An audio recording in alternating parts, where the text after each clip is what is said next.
Thank you again for joining us today for this program information session about the Creative Writing Graduate Certificate Program. Before we get to your questions, I'll introduce Elisa York, who will open by sharing a bit about herself and the program. Elisa?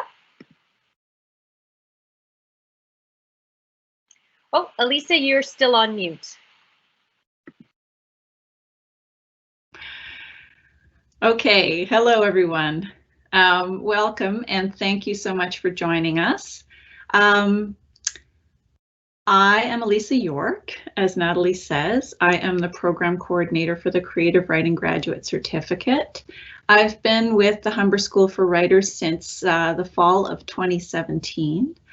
I'm a novelist and I also write personal essays and short fiction. So I've been doing that since, I'd say, all through my 20s was when I was writing, and then maybe in my 30s started publishing. So, and never mind how old I am now. Anyway, a little bit about the program, Natalie, shall I launch into that? So the program is a wonderful and unique opportunity to work online with a professional writer mentor over the course of 2 consecutive semesters. And we have intakes for the program in fall, September, and in January. So there's flexibility there. It's delivered what they call asynchronous learning, which means it's extremely flexible. There are no classes as such. The core of the program really revolves around manuscript exchanges with your mentor. So you're sending them pages, they're commenting on those pages, and they're returning them. And then you also meet with your mentor either on a phone call or a video call, usually 2 or 3 times during the course of the program to check in and talk over anything you may not be sure about and so on. So what else can I tell you? Well, maybe we can go to questions. Maybe I'll tell you, before we go to questions, I'll just say a little bit about how much work you cover over the course of the program, because that usually comes up. So if you're working on a prose project, fiction or creative nonfiction, a memoir, a novel, short stories, you will work on 150 to 300 pages over the course of the program. Basically, we're trying to get you through a book length project. So 150 to 300 pages for prose. For poetry, it's more like 75 to 150 pages. And we've recently also added stage plays. So we've brought a couple of playwrights into our mentor pool. And so if you're working on a play, you're working on a full length play, usually 1,400 to 1,600 words. Okay, questions? Yes, thank you, Elisa. So opening the floor to questions, we have one question actually from 2 people, very hot question here today. So this is from Lee and from Iklas as well. When do students find out about their mentor or who their mentor is? Specifically, is it after how close to the start of the program? Is it after they accept their offer, etc.? So if you could provide some insight about when students find out about that, as well as some of the process for assigning mentors, that also might be helpful. Okay, so yes, we know people are eager to know who they're going to be working with. Basically, when you apply, you know that you give a list of your 4 top choices of mentor in order of preference. So the earlier that you apply, the greater your chances are of being paired with, say, your top choice or your second choice. And then that becomes, there's more of a question around that as time goes on, because we do accept applications basically until we've filled up our capacity with students who we feel are a good fit for the program. So Usually people are informed around end of May, early June. So that's before you have to make your deposit for your registration. We like people to know before they take that step. So you know, usually people have accepted their offer by that point. And the reason for that is that as we're accepting students on a rolling basis, and as they're coming in, we're basically putting together a big jigsaw puzzle of fitting student writers with writer mentors. So we're working on that, but we try to basically start letting people know about their assignments late May, early June. I will say that we do our very best to pair people with someone on their list, and we almost always can. And occasionally something will happen where someone has requested someone, a mentor, who doesn't work in their genre. You know, maybe they're a fan of, say, David Bergen, but they're working on poetry. So then we would go further down your list and find a better fit, someone who is working in your same form or genre. Thank you so much, Elisa. And I'm glad that you asked that, because there was a follow-up question from another attendee about specifically if it was based on if the mentor matching happened based on the nature of the work submitted. Yes, I mean, definitely we're taking that into account. So sometimes it might be even more specific than that, where you may have requested to work with someone, but in fact, we have somebody, say you were working on young adult fantasy, right? And you had requested to work with mentors, none of whom work on young adult fantasy. It's not to say they themselves in their own writing practice. It's not to say they can't and don't. However, if we do have someone who still has availability, who in their own practice is working on young adult fantasy, we would usually make that match before we would make another match. But usually that will be reflected in the choice that the applicant has put forward anyway, right? Because usually people are reading the bios and getting a sense of who they might be a good fit with. Absolutely. And before we go further, I just want to ask, I do need you to clarify a point about the exchanges that happen between the mentors and the students. So, you know, specifically, can you clarify about the frequency of communication? Now, I know you mentioned 2 to 3 phone calls or Zoom sessions happening 2 to 3 times, but that's not the only time that work is reviewed or exchanges happen, correct? No. Sorry if that was unclear. So those are the times where you're connecting by phone or Zoom.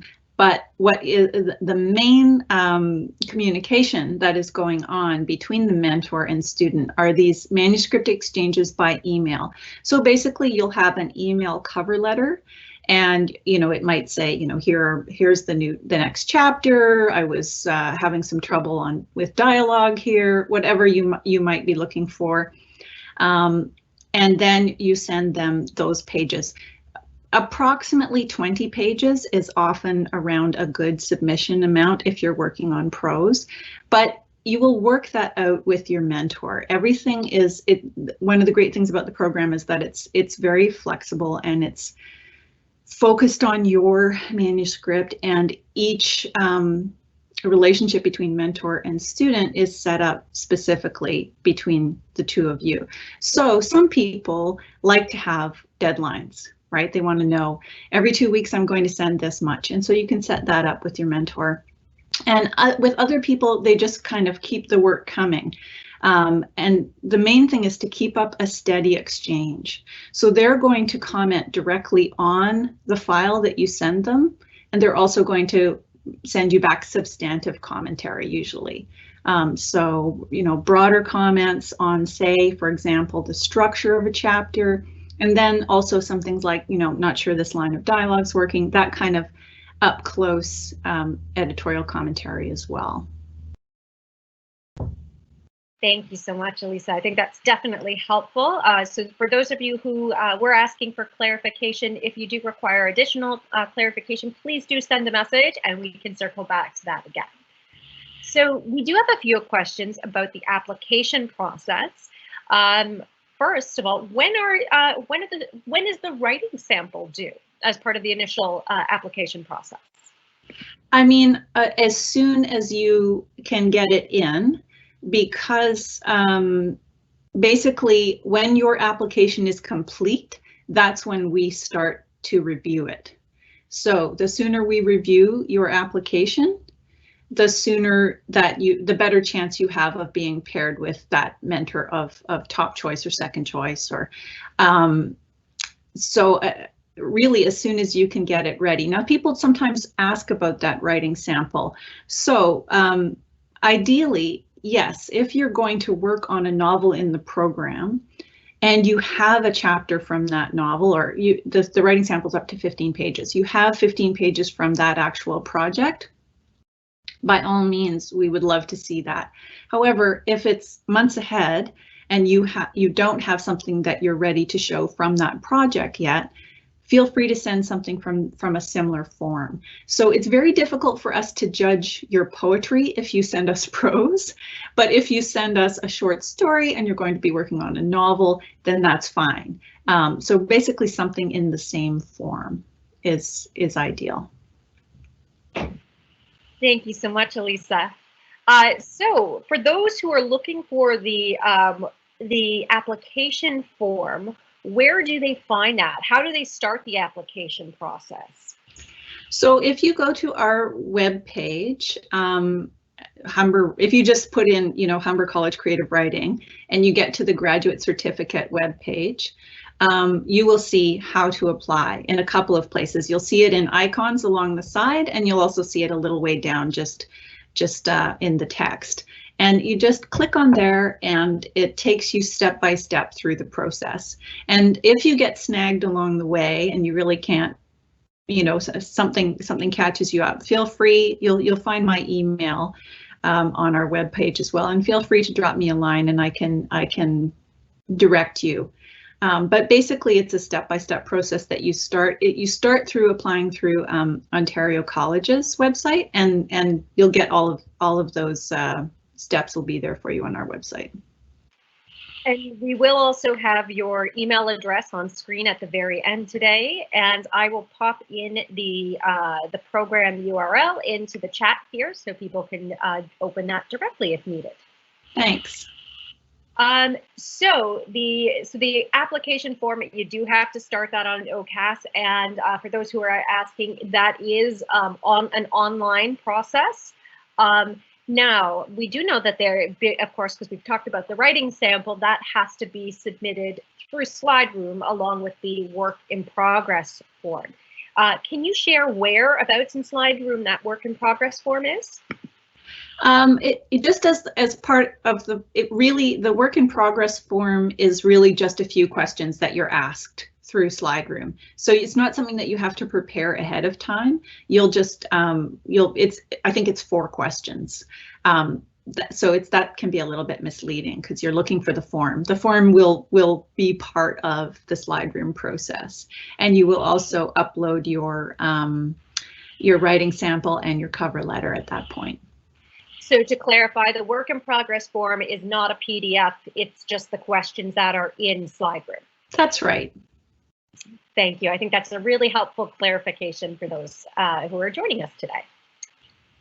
So our next question is from an anonymous participant who has shared that this is very helpful and informative. So thank you for that feedback. I'm glad to know that that this is helpful. So I'm just going to read this question out here.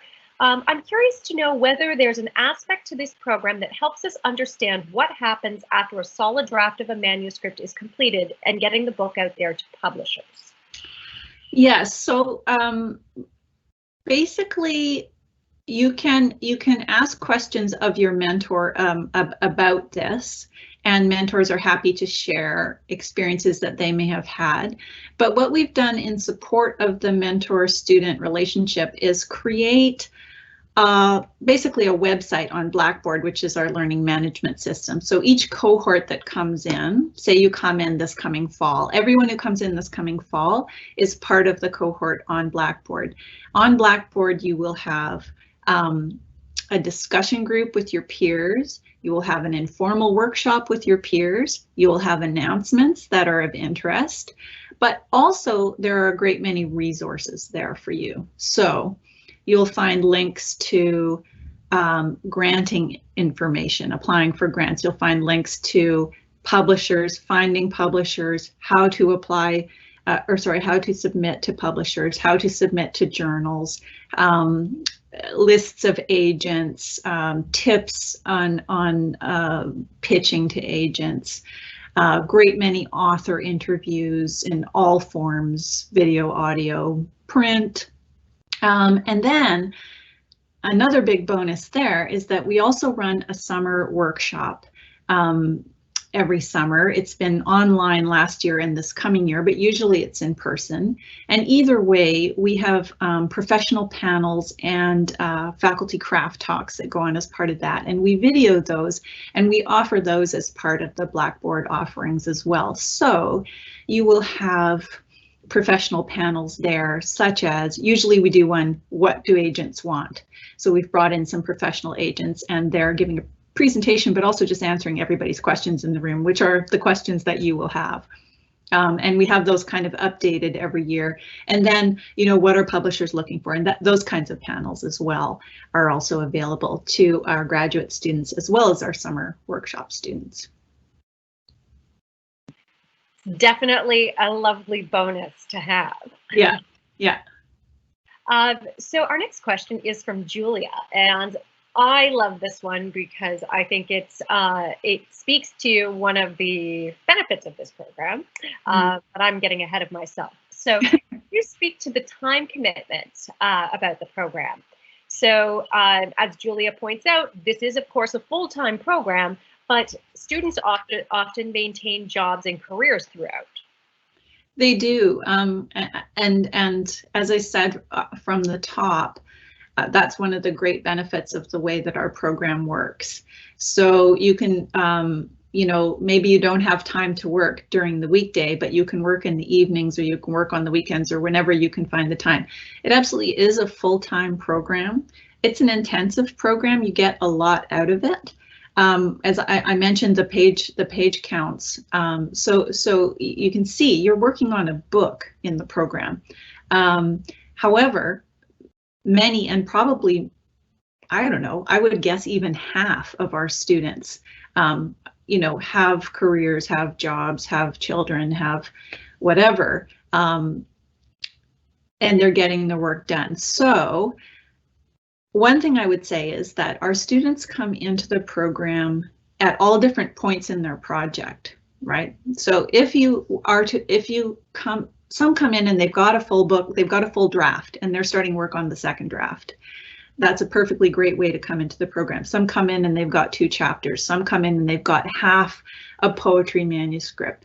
Some are just starting the manuscript. If you are in the final group, you will be under some time pressure, right? If you are going to generate at least 150 pages of prose over the 2 semesters, there will be time pressure there. So lining up the timing of taking the program with where you are in your program or in your project and what else is going on in your life it's important. But yes, overall, huge time flexibility, and we have tons of students who do it alongside many other time commitments. Thank you so much, Elisa. So this question might be one that we will have to defer to Simran, and if that's the case, I will provide Simran's email in the chat. But this question is from Martin. So Martin is wondering if students are accepted for the fall semester, will they have the option of deferring their start to the winter semester? So my understanding is that you have to reapply. Once you've been accepted to one, so sometimes people will accidentally apply to the wrong one and then they can be moved to the other one. However, once you've been accepted to one particular intake, my understanding is that you have to reapply. Now, maybe we should double check on that, but that's what I believe. So for those of you who have a specific question, like that specific question, like Martin does, I would recommend emailing Simran Sivia. Simran is our admissions officer for this program, and she is wonderful. And I'm just going to pop her email address in the chat, but for the purpose of our recording here, her email is simran.sivia@humber.ca. Again, that's simran.sivia@humber.ca. Thanks, Natalie. So our next question is again regarding mentor matching. So are students more likely to be matched with their top choice mentor if they accept sooner rather than later?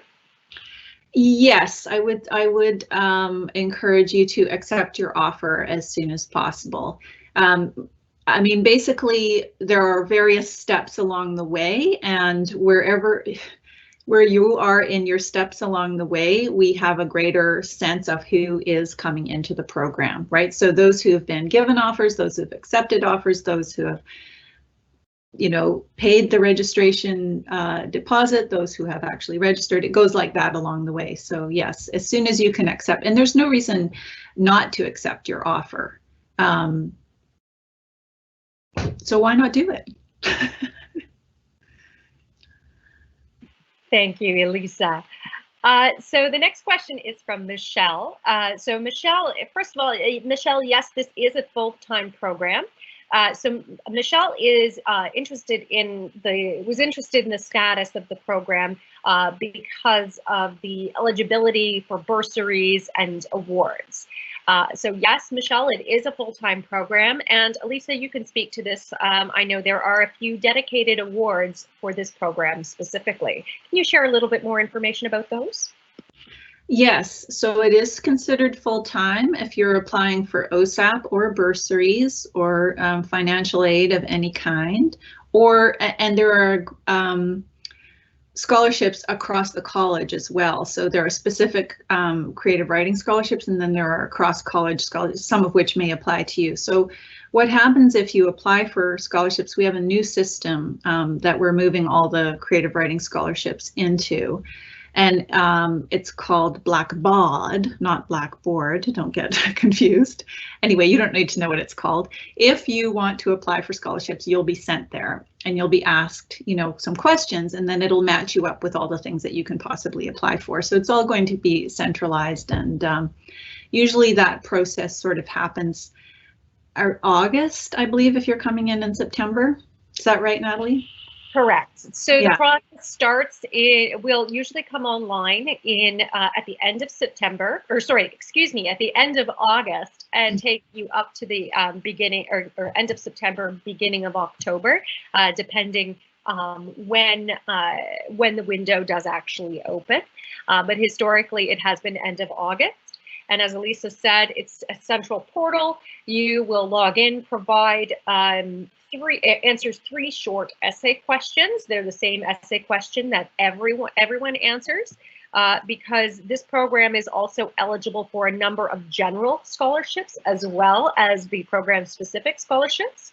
And then there will also be an opportunity for you to submit some confidential budgetary information, and that is considered when they are looking at matching you for scholarships and bursaries related to financial need. So then it's one general application, and the system, it matches you with everything that is best appropriate or best suited to you. Yes, and so all of the creative writing scholarships, we have some available for fall and some available for winter, and they are all merit-based, and we judge that on your writing sample. But you know, you will have put your best foot forward in your writing sample to get into the program. So, but also there are some that have a financial aid component, and there are others that have other criteria, such as, you know, diverse voices or whatever it may be. And so through that central process, you'll be guided towards those that might apply to you, as we said. Thank you so much. So the next question, I love this question. It's a question that I ask, if someone doesn't ask it in any info session that I do, I ask this question. So what can prospective students or applicants be doing right now to best prepare for the program? So I would say reading. Always, that's my first answer for any writer who wants to know how to be a good writer. Reading widely. It can be helpful to read something by your mentor if you are interested. It can be helpful and interesting, actually, to do that. We do have, for prose writers, we do have a textbook. We have some other recommended readings, but we do have a textbook for prose writers, and that is Writing Fiction, A Guide to Narrative Craft by Janet Burroway. And this is a fantastic book. And in fact, if you're writing creative nonfiction, it all applies. So don't worry about that.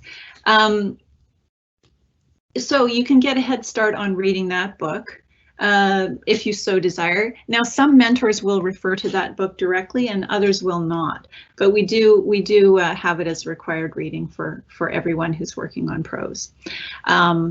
What else? I guess I would say, work on your project. If you come into the program with a sense of where you're stuck, where you're happy with the work, what you're looking for help with, all of that, the better that you know what you're trying to do and where you're coming up against roadblocks and where you feel like things are working really well, the more you're going to get out of it. It's like going into any learning situation. The better sense that you have of your goals and of some obstructions to those goals, the more targeted your experience is going to be with your mentor. So yeah, I mean, I wouldn't say don't, put your book aside and don't look at it until you start with your mentor. No, like the closer you are to your project as you come in, the better, if it's possible. Yeah. Thank you so much, Elisa. So our next question it's a very specific question, but I think it does speak to the writing sample. So this question is, my novel is a thriller drama, but I'm considering submitting a short story or two as my writing sample. The short stories are not thrillers. Is that okay as a writing sample? Yes, that's absolutely fine. I would just clarify that in your cover letter, so that we have a sense of getting the right match for you in a mentor. But yes, if we can, we're able to judge your prose by short story submission, certainly. So the next question I have is actually from Francisco, and that's about what kinds of job opportunities there are for writers. And are they stable, profitability-wise? So if you could just talk about the career of the writer. And Elisa, you will see me disappear from your screen for just a moment, but I will be right back. Okay. Speak to the opportunities for writing graduates and writers in general. That would be helpful. Thank you. Okay. So first of all, I think everyone in the program is usually working on a book that they would ideally like to publish. So that can be a long road. Some people come out of the program ready to publish, some come out almost ready to publish, some come out with a solid draft and need to go back and work on the next draft, and so on. I will say that we have over 300 of our graduates over the years who have gone on to publish their books. Publishing a book is, in this country, you can publish a book and not make very much money at all. So that, and it can take a long time to write each book, and it completely depends on what kind of book you're writing and the luck that you have with it out in the world. So to be honest with you, that is a really wide range of experience that people have on publishing.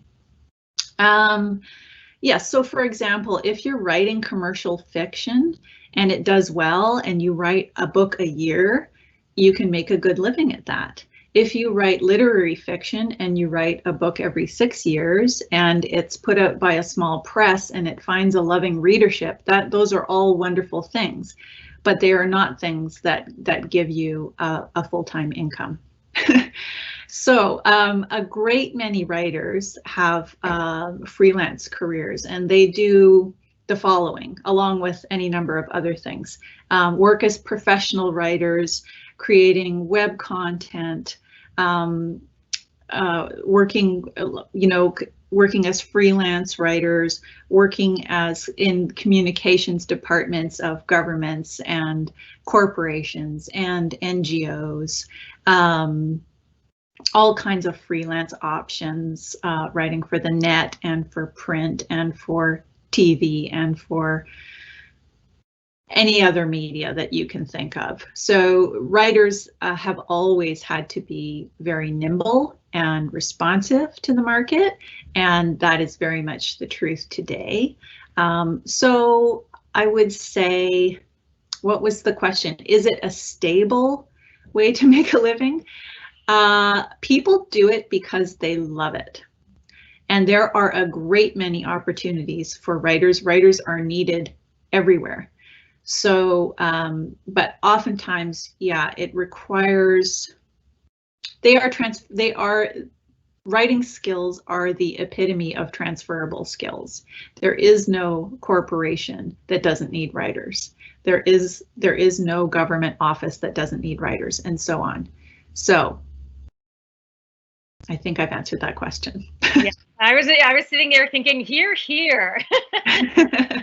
Everyone needs writers, everyone needs editors. I will just say that. Yes, like people who might, there are people who might be sort of marketing managers and communications managers who are also writers. Would that be true, Natalie? Absolutely. Absolutely. So we have a question about the summer workshop and the availability. So I am going to make an assumption here, Iklas, and please do jump in and correct me if I'm wrong here. So the question is the summer workshop available prior to the September start or after the completion of the program? So I believe that's just regarding the availability of the materials to students. So can you share, Elisa, when those materials would be available to students? Would it be prior to the start of the program, or after they have completed the program, or in process? Okay, so I think there's two possible answers to this question. So the materials on Blackboard that I was talking about are available to students throughout the process of working in the program. So over those two semesters. The summer workshop itself, if you're interested in taking it, you can take at any time before you do the grad certificate, after you do the grad certificate, and we encourage students to put those two programs together. They make a beautiful combination, and we actually do offer a rebate. And again, on our webpage, you will find either way. If you've done, no, it's not on our webpage. Sorry, I can't hear you. Sorry, no, that information is not available online anymore. Oh, okay. I think that probably the rebate is in flux because because of COVID, basically, because so many changes around COVID. So if you're interested in applying for one and you want information about that, you can always email me or email David Bezmosgis, who oversees the summer workshop. So again, on the summer workshop page, you'll find his email, and either one of us can fill you in on that. But the two programs together in either order are a great combo. Absolutely. So again, this is to clarify on the timeline, so everyone is aware. So if we're talking about the steps from application to being matched with an offer or with a mentor, the steps would be complete your application in SlideRoom, and including submitting your writing sample, receiving your offer, accepting your offer, paying your deposit, and then being matched. Is that correct?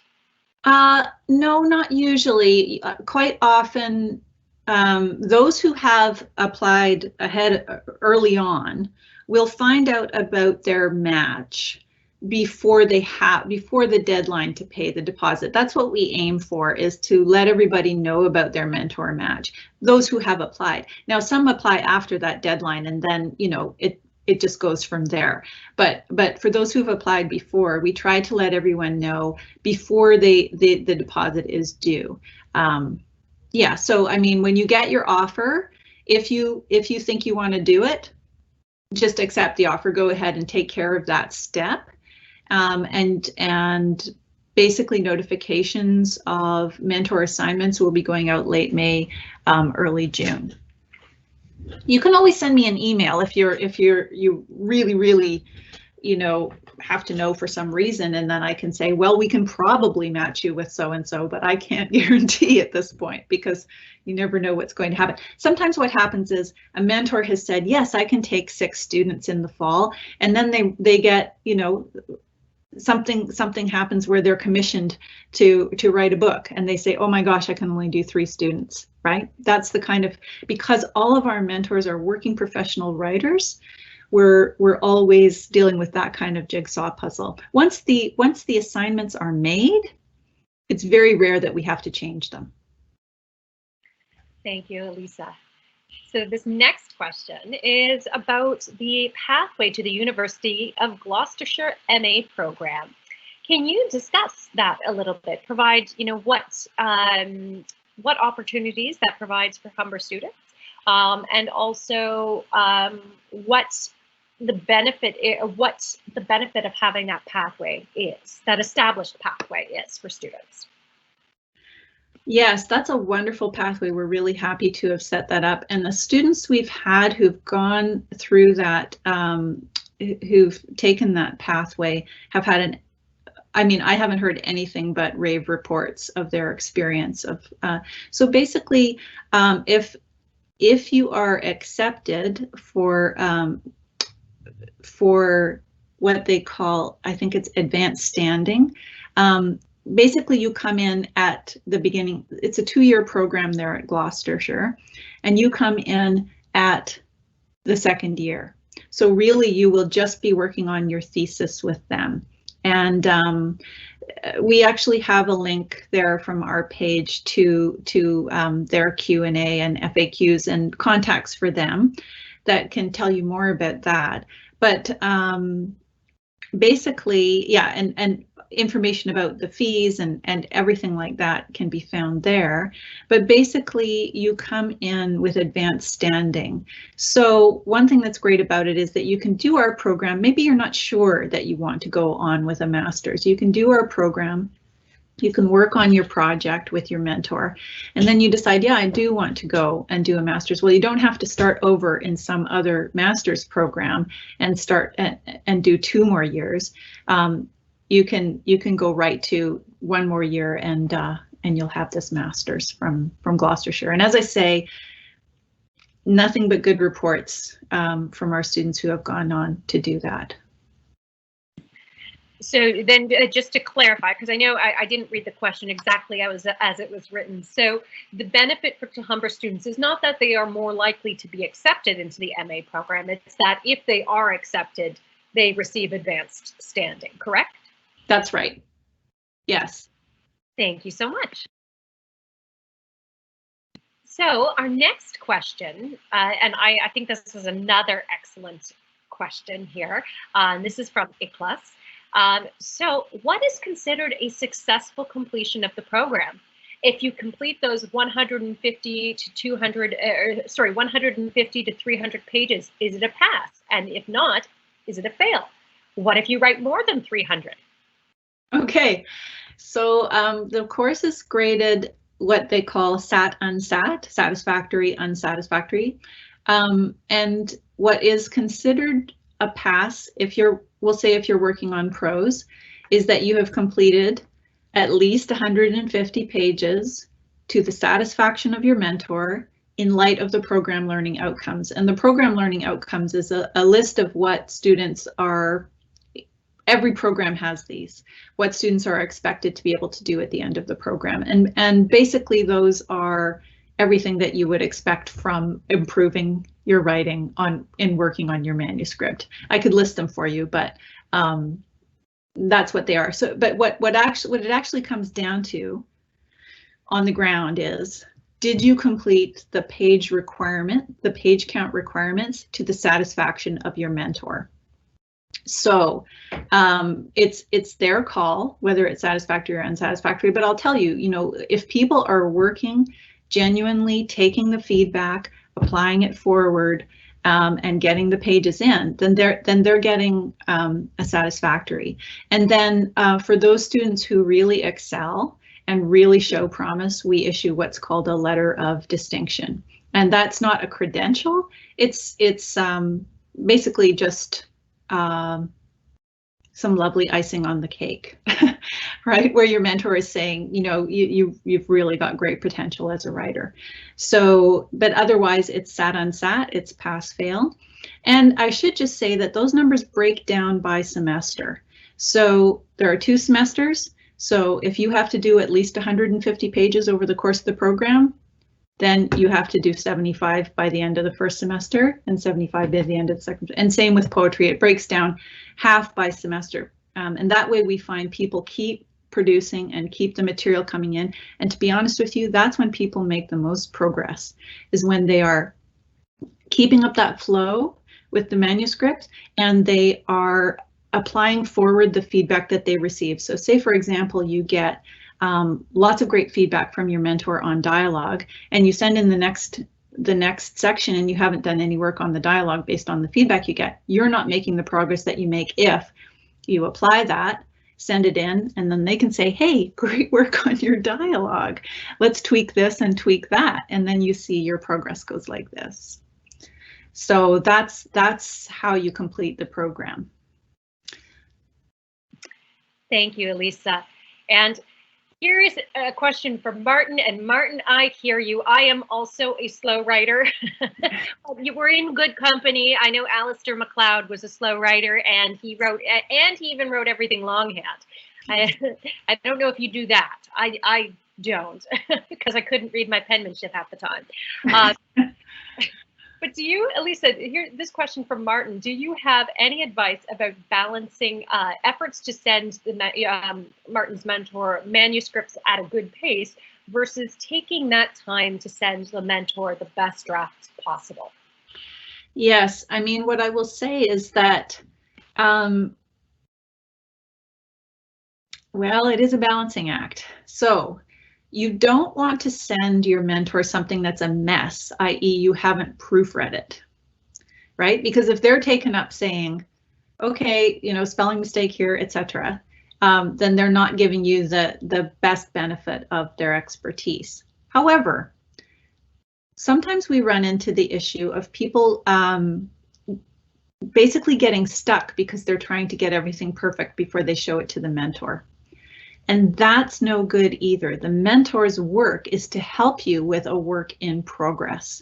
So, I mean, I work with students. So a student might send me something and say, I really got stuck on the middle bit. I've just sent you something partial here.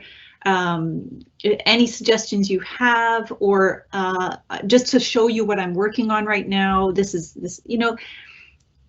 That's another thing that's great about the program, is because it's focused on you, your process, your manuscript. It's very flexible. So you can write to your mentor and say, this is a rough first draft, but I wanted to send you something and keep this moving. So can you let me know what you think about the direction I'm going here? Whatever. I have had the experience with students who are over there polishing to show it to Elisa, and meanwhile, the clock is ticking. So you come down between those two. You want to send them something that they can comment on, but you also got to keep it going. And it's very, very easy to bring in the fine-tooth comb before it's time for the fine-tooth comb. And people do that all the time. So we encourage people, keep it coming, keep the writing going, get out of your own way, trust that you have multiple drafts to get it right. And that cover letter that you send with the submission, you can put in it whatever is going on for you in your process. The writer, your mentor, is with you in the process itself, not the final product. That's not what it's about. It's about the process itself. Thank you so much, Elisa. So as a follow-up question, do mentors offer notes on outlines or treatments, or is it really on what's the boundary between that draft and kind of and like what shouldn't an individual send a student? Or sorry, an individual send their mentor, excuse me. Send their mentor. Yeah, I mean, I think you work that out with your mentor. So I have certainly commented on outlines. I had a student who was at a place with her novel where she said, I think it's going to be helpful for me to do an outline. Is that okay if I send it to you? And I said, sure. And I, gave my comments on her outline and said, and they were different than they would be on a writing submission. They were more macro by the very nature of the request. Yeah, and I mean, I suppose it's possible that a mentor might say to you, I don't think that's helpful right now. But I kind of doubt it. I think most of them would probably say, sure, I'll look at your outline. Yeah, I mean, it's in terms of treatments, we don't do script writing in the program, so I don't think you would ever be sending in a treatment. But I have also looked at, if students are putting a pitch together. I have looked at that. Your mentor may say, I don't have expertise on pitches. So instead, they might direct you to here or there, or you'll find something on Blackboard to help you with a pitch. It depends on who you're paired with. Thank you so much, Elisa. So I hope that helps, Martin. So this next question is geared specifically towards short story writers. So the question is there any affiliation between the Humber School for Writers and the Humber Literary Review? I know writers working on short story collections, they will sometimes publish individual short stories in literary magazines / journals. So it would be great if you could speak to that, especially having written a short story collection yourself, Elisa. So I would say our connection with the Humber Literary Review is that we know those guys and they're great. It's not run out of our department, so we don't make any editorial decisions.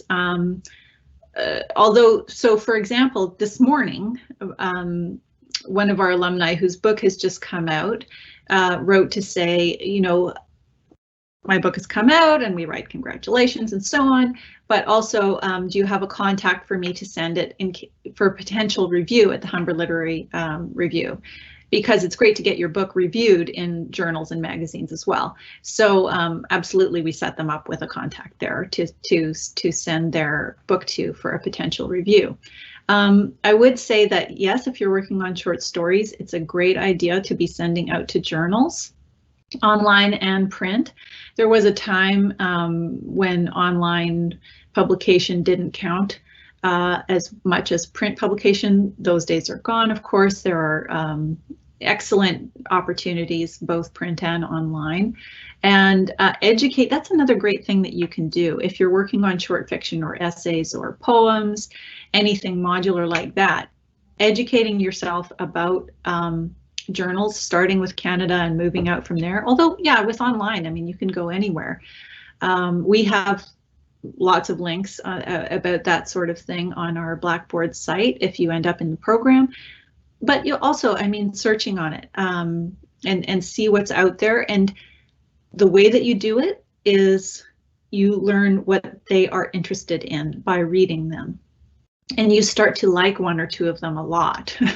You go, wow, I just read, 3 great short stories in Grain, or in the New Quarterly, or in Tin House, whatever their online one is called, or any number of them, right? You just start seeing and then if there's one you love and they publish stuff that you love, chances are they're a better fit for you.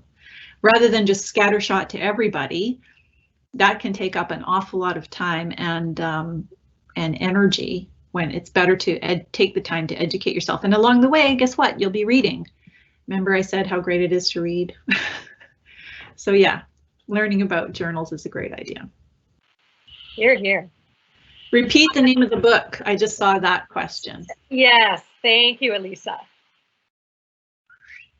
So for the purposes of the recording, I will also read that out. It's Writing Fiction, A Guide to Narrative Craft by Janet Burroway.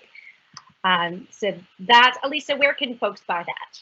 This is the 10th edition. It finally came out in an affordable paperback. It used to be full of stories, so each chapter had, I don't know, 3 or 4 short stories to illustrate that chapter, which was fantastic, except that it made it very expensive. It was an expensive text. So the 10th edition now, I think, is, I'm looking here for the price. I think it was about $30. And, any edition will do that you can buy used, but you're better off to get the new one. And then she will still recommend short stories that you can read. They're just not included in the book itself, because then it can be sold for much less money. But you can buy that anywhere. You can get it ordered into your local independent bookstore, or you can buy it online, whatever you prefer. Thank you so much, Elisa. So we have someone here with us who is already looking at joining us potentially in January 2022. So we do know that while January 2022 applications are open already, we don't have the list of mentors ready for those. So when can you let everyone know when those mentors will be confirmed and posted online? Well, so I'm in the process of confirming with mentors right now. I would say it would be safe to say end of March, because I should be hearing back from all of them, I'd say within a week. And then it takes a little bit of time to get everything up on the website, but end of March, I think, would be safe. So we hope that if you are joining us looking and considering for January 2022, we hope that you do check back on the website at the end of March. However, I will just say that if you want to get a head start just thinking about it, many of the mentors who we have for winter 2021, the current intake, will be returning to us. So not guaranteed that the list will be the same, but you can start looking at that list and getting a sense of some of those mentors if you like. Thank you, Elisa. That's great feedback. So can you just circle back just on the number of pages that students could work through within the program? Sure. So when I say pages, and I'm talking about prose, these are standard manuscript pages, which is 12-point font, double spaced, 1-inch margins. These are industry standards. But basically, I can tell you the word count too, to be absolutely clear. So for prose, that's fiction or creative nonfiction, memoir, novel, short story, collection of personal essays. It would be a minimum of 150 pages and a maximum of 300 pages. And so that comes down to 42,500 word minimum, 85,000 word maximum. And then that's broken down into 2 halves by semester, as are all word counts. If you're working on poetry, there's no word count because, of course, a poem is a completely different animal, but we say a minimum of 50 pages, maximum of 100. And again, that per semester, half. Playwriting projects are for full-length multi-character plays. thus far, that's what we're doing. So sometimes people want to do a one-person show, and we're not doing that at this point. So again, there's just a word count rather than a page count. 14,000 to 16,000 words over the course of the program, and half of that per semester. Thank you, Elisa. And so we hope that helps for those of you at home. And just looking at the time, it looks like we have time for just one more question. So I think this is a question for the agents. So what if you're confused between working on a novel or a short story collection? What's the best way to figure it out? Should we look at mentors available? Yes, I mean, I think the available mentors and who you're interested in working with could be part of the decision-making process. I would say, I mean, agents, the referenced agents would always rather that you're working on a novel because the novel is easier for them to sell. That doesn't mean that you should always work on a novel. A great many people start off writing short stories and then they move into novels. Other people, I know David Bergen, who's one of our mentors and who has won the Giller Prize and been nominated for the Giller Prize repeatedly and many other awards. He's talked about how several of his novels started as short stories, and then he realized, no, there's more here, and they became novels. And so it's all over the map. I think if you're unsure, my advice to you is to go where your passion is strongest. So if you have multiple things that you'd like to work on, but really you've got a lot of energy and passion for the short stories, then by all means work on that, and don't have a sense like this is my one and only book, right? You can and will write more than one book. And the only other thing that I would add is definitely read in the genre that you are that you're writing in. So, by all means, start reading every short story collection you can get your hands on, if that's what you're working on. And I would just add, of course, there are a number of, what publishers market as novels in stories. I'm thinking, of course, one of the ones that has been most celebrated in recent years, to my mind, was Donal Ryan's The Spinning Heart. Yes. And so a lot of really, really excellent books where they are strongly linked short stories and are actually a novel in stories. That's right. And that's another extremely popular form. And sometimes people aren't sure, right, whether they're working on a connected stories or a novel. And that's absolutely fine. You say to your mentor, I'm not sure if this is connected stories or a novel. And they say, yeah, that happens. Okay, and the thing is, where you're going to figure that out is in the writing itself. Mm-hmm. Because either those pieces will evolve into standalone pieces that also connect to one another, or they will put out more and more tendrils to one another and become a novel. And that's just part of the process, that process of discovery. Yes, thank you, Elisa. And I know it's noon already, but can we squeeze in maybe one more quick question? You bet. Okay, so this is actually about the maximum number of pages. So how strictly enforced is that? And is there any penalty for going over the extra words or pages? And how is that handled if someone submits more? So there's not a penalty. Your mentor just simply won't work on those pages. So the maximum is the maximum. And we also do have a provision that the mentor only doesn't need to work on any more than 50 pages in the last month, because we have had things where people come in with a giant dump of 200 pages in the last month, and it's simply not workable. And you're not going to get anywhere near the prime experience if you do that. So we've actually made it so that no more than 50 pages in that final month. But yeah, it is a strict is a strict cutoff point.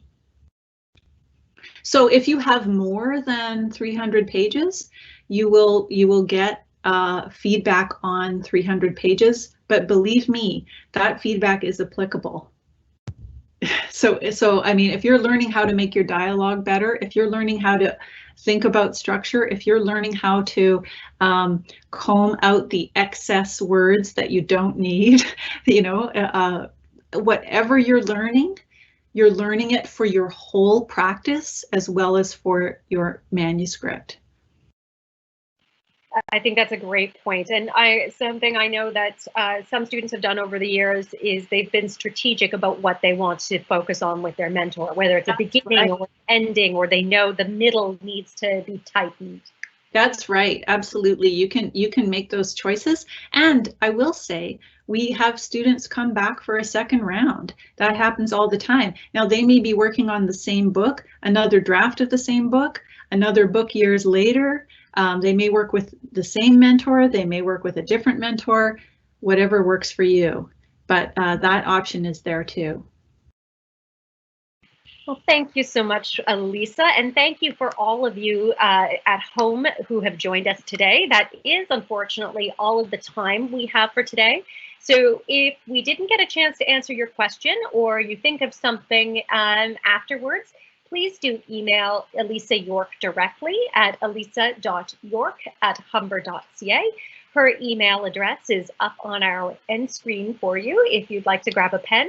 Elisa will be happy to respond to your email questions directly. Thank you again for sharing a part of your day with us. We really look forward to meeting you online again in the fall, hopefully. Yeah. So, in the meantime, stay safe and healthy, and thank you again. Thank you. Thanks, everyone.